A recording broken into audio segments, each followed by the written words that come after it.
Hello बच्चों, आपका स्वागत है हमारे इस वीडियो में। आज आपको पढ़ाने जा रहे हैं simple sentences by using infinitive to.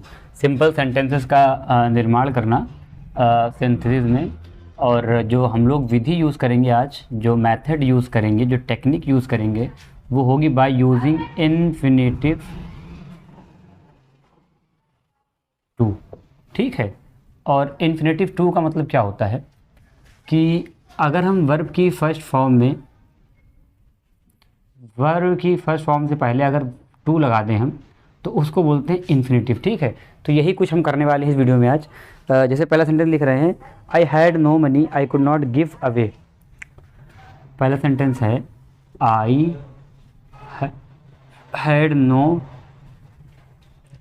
Money I could not give away. तो I had no money I could not give away. तो आई हैड नो मनी, अब इस सेंटेंस में वर्ब की फर्स्ट फॉर्म कहाँ है? गिव। तो I had no money to give away, तो इससे पहले लगा दो टू गिव अवे। ठीक है। और दूसरी चीज़, हम ये कैसे पहचानेंगे कि किस सेंटेंस में हम टू लगाएं, पार्टिसिपल लगाएं, नॉमिनेटिव एब्सोल्यूट लगाएं, केस इन पोजीशन लगाएं। मतलब जो सिंपल सेंटेंस बनाने की 8 विधियां हैं, वो हम कौन सी 8वीं विधि लगाएं, या 7th विधि लगाएं, 6ठी लगाएं, कौन सी लगाएं? तो बेटा इसके 2 तरीके हैं। या तो आप इंग्लिश के बहुत अच्छे लर्नर हो, जो आप समझ जाते हो कि यहाँ पे ये लगना है, जैसे टीचर्स लोग आमतौर से करते हैं, या आपने इतना रिवीजन कर रखा है, इतनी प्रैक्टिस कर रखी है कि आपको सेंटेंस देखते ही आप बताते हो यहाँ पे ये लगेगा। तो practice makes a man perfect.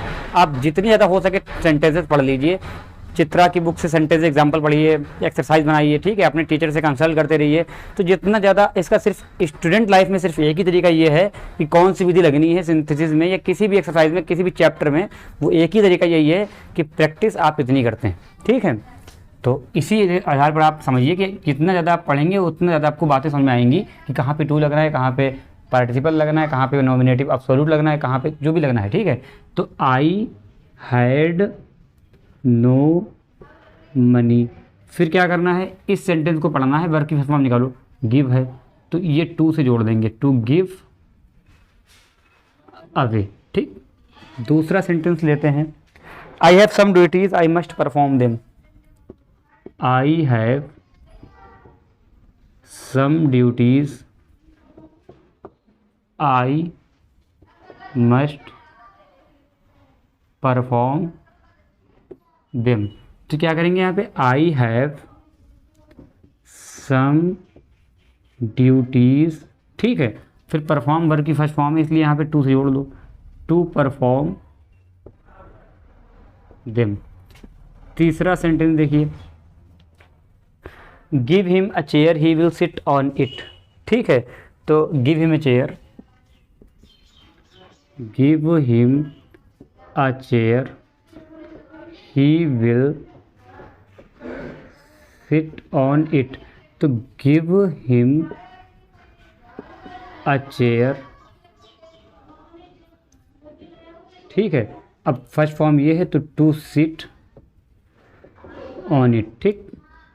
Fourth sentence देखिए, फोर्थ सेंटेंस है, men work day and night he has to support his family.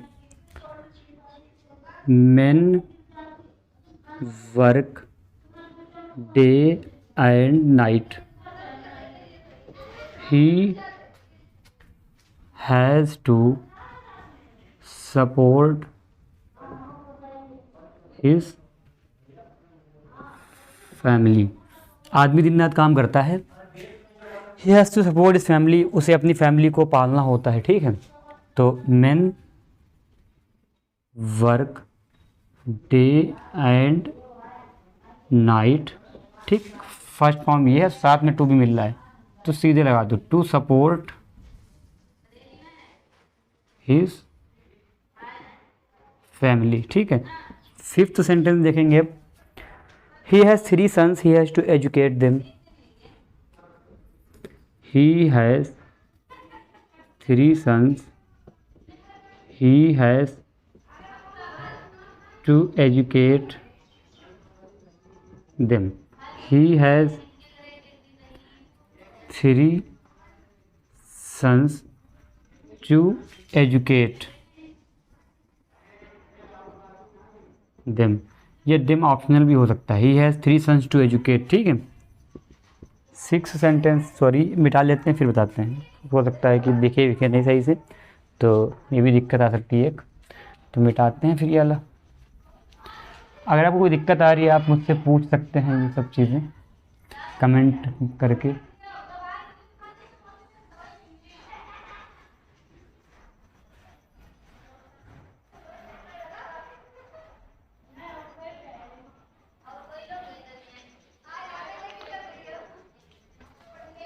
देखिए ही is weak he can not run. अब देखिए अब थोड़ा स्ट्रक्चर चेंज हो रहा है यहाँ पे, देखिएगा 6 सेंटेंस है अपना ये वाला। He is weak, he is very weak है, he is very weak, he can not run. तो देखो जब वेरी वीक होगा इसमें आप ऐसे सेंटेंस देखेंगे कोई भी, तो he is too weak, too का मतलब होता है अत्यधिक कमज़ोर है, ये इतना कमज़ोर है। ही कैन नॉट रन, इसका मतलब है कि दौड़ नहीं सकता, तो he is too weak to run, cannot हटा देंगे इसमें, ठीक है। He is too weak to run, क्योंकि टू और टू जो सेंटेंस स्ट्रक्चर होता है ये अपने आप में नहीं कंटेन कर लेता है, ठीक है। तो he is too weak to run, इसका मतलब ये हुआ कि भाई इतना कमज़ोर है कि दौड़ नहीं सकता। ही इज़ टू वीक, ये इतना कमज़ोर है किसके लिए, दौड़ने के लिए, ऐसे सेंटेंस का अर्थ निकल के आएगा। 7 सेंटेंस देखिए ऐसे ही is very tall he can not enter the room. Same sentence, he is very tall he can not enter the room. तो ही इज़ टू टाल, ठीक है, ठीक, क्या करेंगे, ही इज़ टू टाल टू इंटर द रूम, ठीक। कैन नॉट को वो कंटेन कर लेता है, टू ही अपने आप में, देख लो यहाँ पे यही हुआ था। ही इज़ टू टाल to enter the room. 8 sentence देखें। The man was so clever he could not जज हर love. The man was so clever he could not जज हर लव। तो the man was to clever to जज हर love, ठीक। 9 sentence देखते हैं। The book was very difficult she could not understand. ये देखिए sentence थोड़ा अच्छा सेंटेंस है। The book was very difficult, ठीक है, शी कुड नॉट अंडरस्टैंड। अब देखिए इसकी हिंदी क्या है कि किताब बहुत कठिन है, वह समझ नहीं सकी। तो इसको अगर हम ऐसे बनाए, the book was very difficult to understand लगा दें, जो अभी तक हम लोग करते आ रहे हैं। अब देखिए यहाँ पे क्या था, द मैन एक सब्जेक्ट है और वही मैन के ऊपर बताया जा रहा है नहीं कर सकता वो काम।